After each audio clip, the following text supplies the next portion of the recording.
मालती देवी के घर पर रोज रात के खाने को लेकर लड़ाई होती थी कि रात का खाना कौन बनाएगा। मालती देवी की दोनों बहुएं एक नंबर की कामचोर और आलसी थी। शाम होते ही दोनों को इतना आलस आता था कि रात का खाना बनाने में उनकी शामत आती थी। रात के 8 बज गए थे। मालती देवी को भूख लग गई थी। दोनों में से किसी ने खाना नहीं लगाया। रिया, ओ रिया बहू। मालती देवी की छोटी बहू रिया अपने कमरे से बाहर आती है। जी माँ जी। आज खाना नहीं बनेगा क्या? आज तो अर्चना दीदी की बारी थी, मैं रसोई में जाकर देखती हूँ उन्होंने क्या बनाया है। रिया रसोई में जाती है तो वहां कोई नहीं था। माँ जी, रसोई में तो कोई नहीं है, खाना भी नहीं बना। जाकर अर्चना को बुला ला।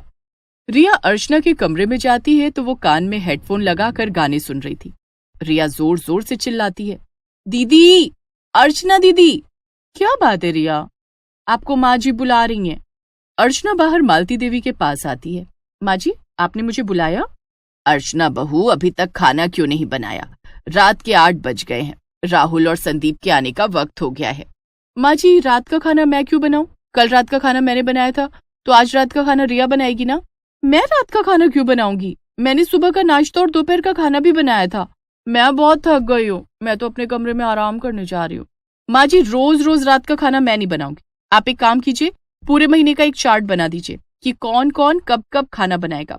5 लोगों के परिवार में अब खाना बनाने के लिए चार्ट बनाना पड़ेगा। माँ जी, मैं संदीप जी को फोन करके बोल देती हूँ कि वो खाना बाहर से ले आए। अर्चना अपने पति संदीप को फोन करती है। संदीप जी, आज आप सबके लिए बाहर से खाना पैक करा कर ले आइए। मैं खाना बाहर से ले तो आऊंगा, लेकिन लेट हो जाएगा। अभी मैं ऑफिस से निकला हूं, अब खाना पैक कराने होटल जाऊंगा तो मुझे घर आने में 10 बज जाएंगे। कोई बात नहीं, 10 बज जाए तो बज जाए, लेकिन मैं तो खाना नहीं बनाने वाली। संदीप सबके लिए खाना पैक कराकर रात के 10 बजे घर आता है। भूख के मारे मालती देवी की आंतें कुलबुला रही थी। वो तो खाने पर टूट पड़ती हैं। माँ जी, थोड़ा इंतजार तो कर लेती, मैं सबके लिए खाना परोस ही रही थी। बहू, मैं रात के 8 बजे से खाने का इंतजार कर रही हूँ, अब मुझसे नहीं रहा जा रहा था। बाकी लोग भी खाना खाकर सोने चले जाते हैं। दूसरे दिन अर्चना ने सुबह और दोपहर का खाना बनाया। शाम होने वाली थी। आज सुबह और दोपहर का खाना दीदी ने बनाया है। रात का खाना बनाने की जिम्मेदारी मुझ पर आ जाएगी। मैं अपना फेवरेट टीवी सीरियल नहीं छोड़ने वाली। रिया ने अपने दाहिने हाथ की उंगली पर पट्टी बांध ली और उस पर लाल रंग लगा लिया। अर्चना ने रिया की उंगली देखी। ये तुम्हारी उंगली को क्या हो गया रिया? सुबह तक तो तुम्हारी उंगली बिल्कुल ठीक थी।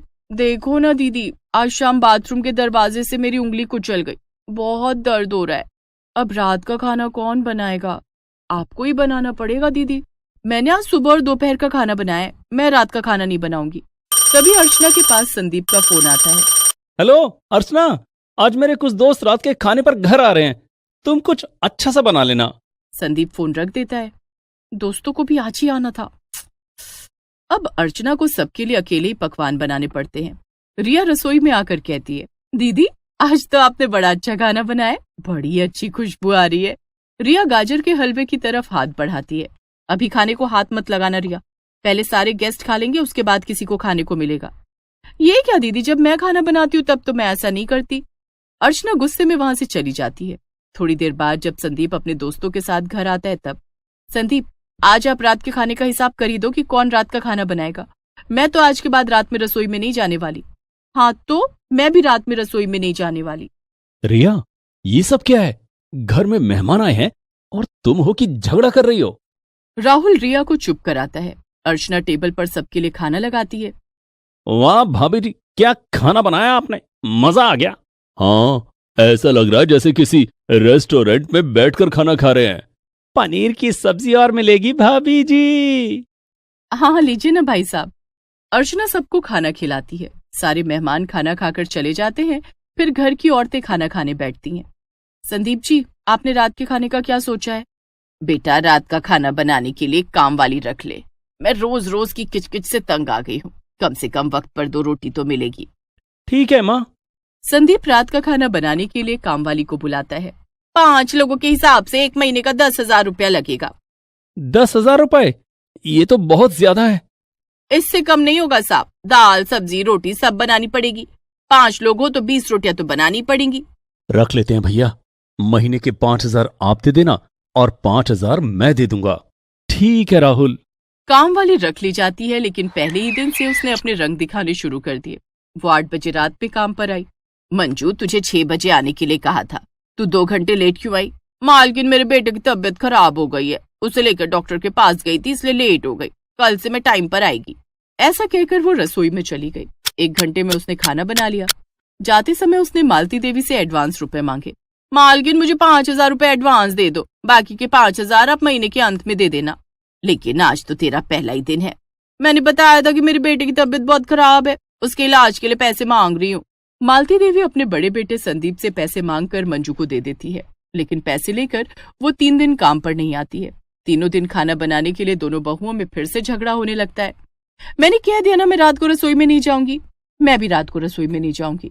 आप दोनों शांत हो जाओ, मैं खाना बाहर से मंगा देता हूँ। राहुल, मेरे लिए पनीर चिली और नूडल्स मंगा देना, मेरे लिए कढ़ाई पनीर और नान मंगा देना। राहुल सबके लिए उनका मनपसंद खाना मंगाता है, लेकिन उसके काफी पैसे खर्च हो जाते हैं।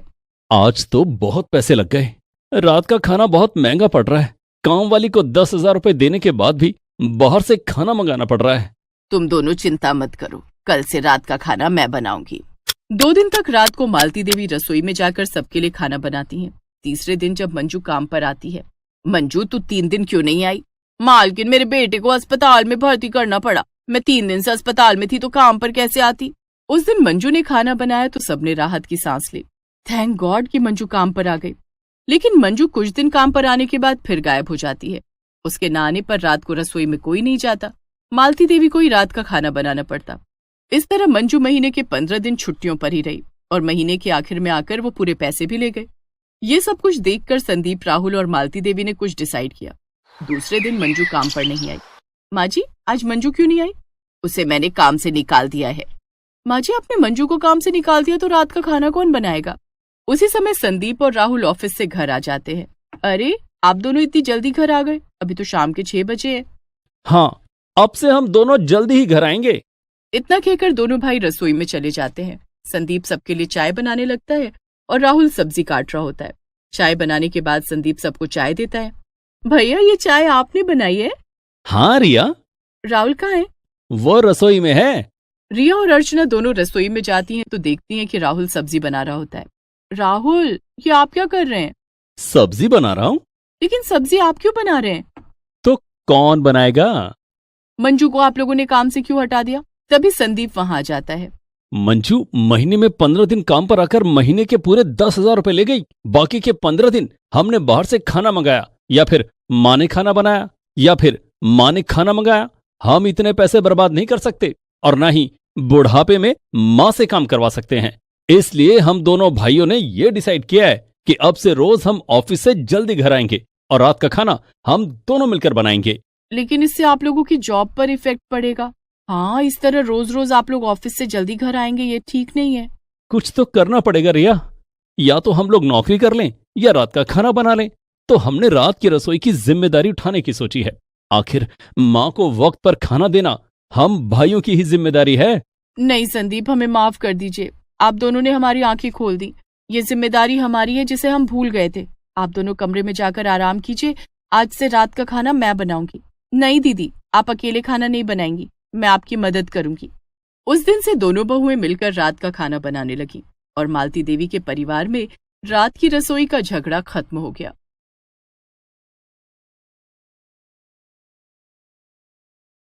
माला की शादी की उम्र हो गई थी और उसके घर वालों ने उसके लिए रिश्ता ढूंढना शुरू कर दिया था।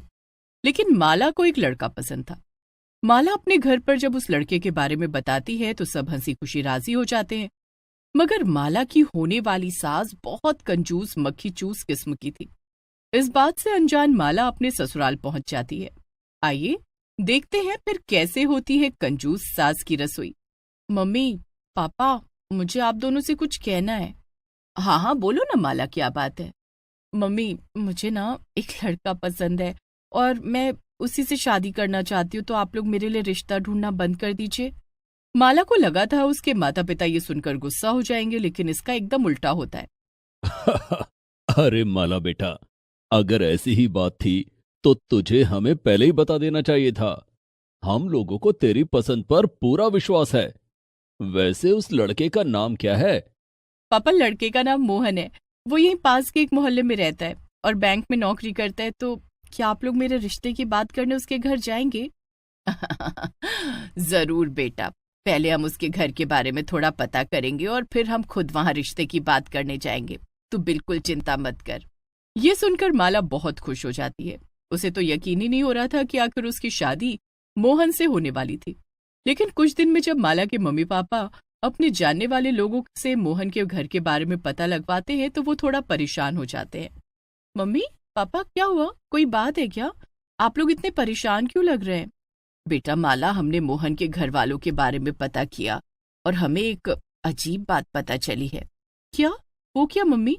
हमने सुना है कि मोहन की माँ बहुत कंजूस है। उनकी कंजूसी के किस्से तो पूरे शहर में मशहूर हैं। भला तू वहां कैसे रह पाएगी बेटा? ये सुनकर माला निराश हो जाती है। देखो बेटा, हम तुम्हें मना नहीं कर रहे। शादी करने का फैसला तुम्हारा है। अगर तुम अभी भी यही चाहती हो कि हम वहां रिश्ते की बात लेकर जाएं, तो हम चले जाएंगे। लेकिन हमारे ख्याल से तो ये तुम्हारे लिए ठीक नहीं। पापा मम्मी, आप दोनों चिंता मत करिए। कंजूस होना कोई गलत बात थोड़ी है। मैं सब संभाल लूंगी। लेकिन मुझे शादी तो सिर्फ मोहन से ही करनी है। उसकी माँ की कंजूसी से मुझे क्या करना?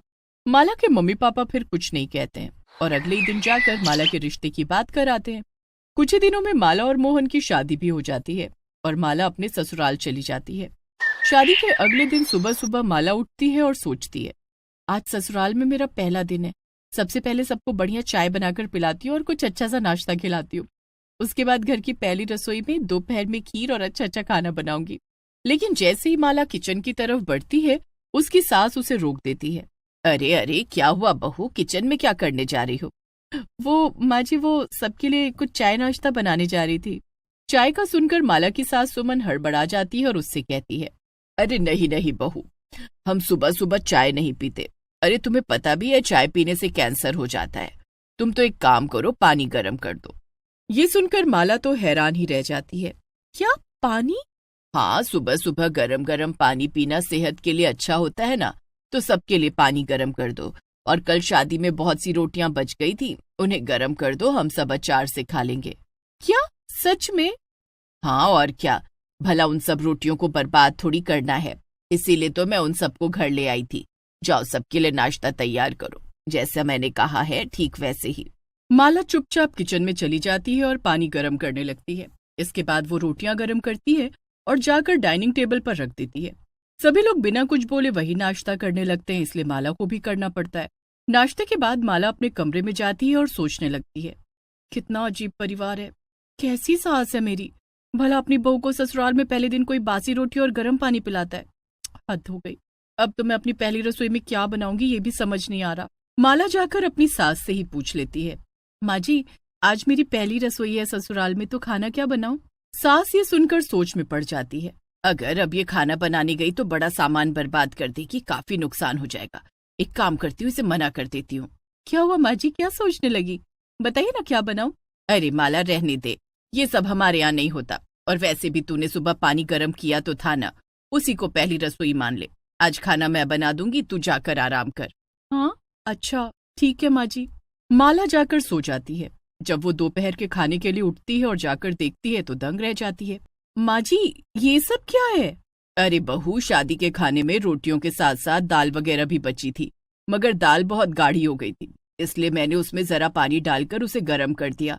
और रोटियां तो थी ही, हम सब मिलकर अब दाल रोटी खा लेते हैं। माला को तो ये सब देखकर चक्कर ही आने लगते हैं और वो अपने कमरे में वापस चली जाती है। वो अपनी माँ को फोन लगाती है और उनसे कहती है, माँ, आपने तो एकदम सही कहा था, मेरी सास बहुत ही ज्यादा कंजूस है। मुझे तो बिल्कुल समझ नहीं आ रहा मैं क्या करूं। हमारे घर में तो ऐसा बिल्कुल नहीं होता था। अब मैं क्या ही कहूँ माला बेटा, हमने तो पहले ही मना किया था। माला फोन रख देती है और सोच में पड़ जाती है। अगले कुछ दिनों तक ऐसा ही चलता रहता है और सास लगातार यही करने लगती है। वो कभी घर में सबको बासी खाना खिलाने लगती, तो कभी बिना नमक शक्कर का खाना बनाती, जिससे पैसे कम खर्च होते। एक दिन तो हद ही हो जाती है जब माला कमजोर होने की वजह से अचानक से बेहोश होकर गिर जाती है। माँ, माँ, माला बेहोश हो गई। जल्दी से उसके लिए नींबू पानी ले आओ। माला की सास जल्दी से किचन में से नींबू पानी लेकर आती है और मोहन को देती है। ये ले बेटा, पिला दे इसे। मोहन पहले माला के ऊपर थोड़ा पानी छिड़कता है और फिर उसे नींबू पानी पिलाता है, लेकिन नींबू पानी पीते ही माला उसे उगल देती है। छी, ये कैसा नींबू पानी है? न इसमें चीनी है न नमक, क्या? हाँ बेटा, वो मैंने सोचा सिर्फ नींबू डालूंगी तो फायदा होगा, इससे चीनी नमक भी बच गया। ये सुनकर मोहन को बहुत गुस्सा आता है, लेकिन वो कुछ कहता इससे पहले ही माला बोल देती है, मोहन रहने दो, कुछ मत कहो। माँ जी, मुझे कुछ दिन के लिए अपने मायके वापस जाना है, क्या मैं जा सकती हूँ? ये सुनकर सास खुश हो जाती है, बहू जा रही थी, इसका मतलब खाने पीने में और बचत। हाँ हाँ, क्यों नहीं, जाओ बहू, और जब तक तुम्हारा मन करे अपने मायके में मजे करना। इसके बाद माला अपने मायके आ जाती है। उसे देखकर उसके मम्मी पापा खुश तो बहुत होते हैं, लेकिन सबसे पहले उसकी माँ यही कहती है कि माला कितनी दुबली हो गई है। माला, ये तूने अपना क्या हाल कर रखा है? क्या तुझे अपने ससुराल में खाना नहीं मिलता? हाँ बेटा, तू कितनी दुबली हो गई है। अब मैं क्या बताऊं मम्मी पापा, मेरी सास इतनी कंजूस है कि मुझे तो समझ ही नहीं आता मैं क्या करूं। अरे बेटा चल, पहले मैं तुझे खाना खिलाती हूँ। हाँ बेटा, और मैं बाजार से तेरी मनपसंद मिठाई लेकर आता हूँ। माला के मम्मी पापा उसकी खूब सेवा करते हैं और उसे खिलाते पिलाते हैं। शाम को माला अपने ससुराल जाने के लिए फिर से तैयार हो जाती है। अरे माला, इतनी भी जल्दी क्या है जाने की, थोड़ा रुक जाओ। नहीं माँ, मैंने सोच लिया है, अब मुझे वापस जाना है और अपनी सास को सुधारना है। अब बहुत हो गया, क्योंकि अगर ऐसे ही चलता रहा तो आगे मेरे बच्चों का क्या होगा? सही कह रही है तू माला, पर तू करेगी क्या? देखती जाओ माँ, कुछ दिन में अपने आप पता चल जाएगा। इतना कहकर माला अपने ससुराल वापस पहुंच जाती है। अरे बहू, तू तो बड़ी जल्दी वापस घर आ गई, क्या बात है? माँ जी, मैं क्या सोच रही हूँ, क्यों ना हम कल घर में सत्यनारायण भगवान की कथा रखें। भगवान के काम में सास भी मना नहीं कर पाती और अपनी बहू से कहती है, अरे वाह, ये तो बहुत अच्छी बात है बहू, लेकिन ध्यान रहे ज्यादा खर्चा मत कर देना। हाँ हाँ ठीक है माँ जी, आप बिल्कुल चिंता मत करिए, मैं सब संभाल लूंगी। अगले दिन सुबह उठकर सास देखती है कि घर में अभी तक कथा की कोई तैयारी नहीं हुई थी। वो माला से पूछती है, क्या बात है माला, तुमने प्रसाद वगैरह कुछ बनाया नहीं क्या? अरे नहीं माँ जी, ये आप कैसी बातें कर रही हैं, उससे तो बड़ा खर्चा हो जाएगा ना। मैं अभी एक काम करूंगी, मोहल्ले में जाकर के सभी को कथा का न्योता दे आऊंगी और सबसे कहूंगी कि अपने घर से थोड़ा थोड़ा सामान ले आए, जैसे आटा, चीनी, मेवा, दही, और फिर जब सब आ जाएंगे तो हम उसी सामान से प्रसाद बना लेंगे। इससे हमारा तो बिल्कुल नुकसान होगा ही नहीं। ये सुनकर सास चौंक जाती है, ये तुम कैसी बात कर रही हो बहू, भला हम क्या कथा मांग मांग कर कराएंगे? तो क्या माँ जी, और मैं क्या कहती हूँ, हम थाली प्लेट इस्तेमाल करने की बजाय केले के पत्तल का इस्तेमाल करेंगे। उससे बर्तन धोने के साबुन की भी बचत होगी और पानी की भी, हमें बर्तन जो नहीं धुलने पड़ेंगे। तभी माला अपने मायके में फोन मिला देती है। हेलो, हाँ मम्मी, सुनो, आते वक्त जो ट्रैफिक सिग्नल के पास एक ढोंगी सा दिखने वाला बाबा बैठता है ना, उसे लेती आना। अरे वो दिखता तो पंडित जैसा ही है, तो हम लोग कथा उसी से करवा लेंगे। हाँ हाँ, इससे हमारी बहुत सारी दक्षिणा भी बचेगी।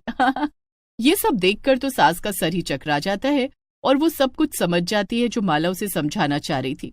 बस कर बहू, मैं सब समझ गई तू क्या कहना चाह रही है। रुक जा, बस कर, आज से रसोई तू ही संभालना, मैं बिल्कुल भी कंजूसी नहीं करूंगी, और आज कथा भी तू ही करा अच्छे से, मैं कुछ नहीं बोलूंगी। ये हुई ना बात माँ जी। इसके बाद माला बड़े अच्छे से कथा करवाती है और अगले दिन से घर की रसोई वही संभाल लेती है। अब माला के ससुराल में भी रोज अच्छा अच्छा खाना बनता था और सब खुशी से रहते थे। धीरे धीरे माला की कंजूस सास को भी अकल आने लगी कि पहले वो कितना गलत करती थी। Please subscribe this channel.